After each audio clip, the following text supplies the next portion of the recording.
ఇవాళ నవంబర్ 7వ తేదీ. ఈ రోజుకి వందే మాతరం గీతానికి 150 ఏళ్లు. అంతర్గత భావోద్వేగం, దేశభక్తి, అవమాన భారాల నుండి లాభాల బయటకు చిమ్మిన ఒక అద్భుత గీతం వందే మాతరం. వందే మాతరం స్వాతంత్ర పోరాటంలో రక్తాన్ని ప్రవాహంలాగా మార్చిన గీతం. బంకిం చంద్ర చటర్జీ దీనిని రాశారు. బంకిం చంద్ర చటర్జీ బ్రిటిష్ ప్రభుత్వంలో డిప్యూటీ మెజిస్ట్రేట్ గా పనిచేశారు. 1875 నవంబర్లో Calcutta British general lord Northbrook అను వైస్రాయ్ బ్రిటిషర్స్ తో పాటు భారతీయులు కూడా గాడ్ సేవ్ ది క్వీన్ అనే పాటను పాడాలని బలవంతపు ఆదేశాన్ని ఇచ్చాడు. ఇది అవమానకరంగా, జాతీయత అస్తిత్వంపై జరిపే దాడిగా బంకిం చంద్ర చటర్జీ భావించారు. ఆ తర్వాత అదే రాత్రి ఆయన వందే మాతరం గీతాన్ని రాశారు. అలా రాసిన రోజు నవంబర్ 7.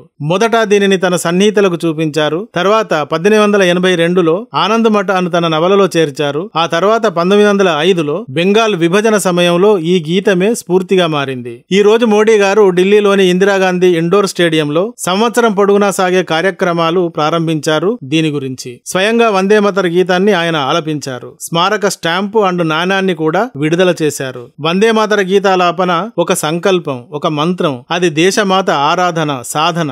మనల్ని పురాణేతిహాసాల్లోకి తీసుకువెళ్లగలిగేది, ఆత్మవిశ్వాసాన్ని నింపేది, భవిష్యత్తుకు కొత్త భరోసాను ఇచ్చేది అంటూ వందే మాతర గీతాన్ని గురించి జాతిని ఉద్దేశించి మాట్లాడారు మన ప్రధాని నరేంద్ర మోడీ గారు ఈ రోజు.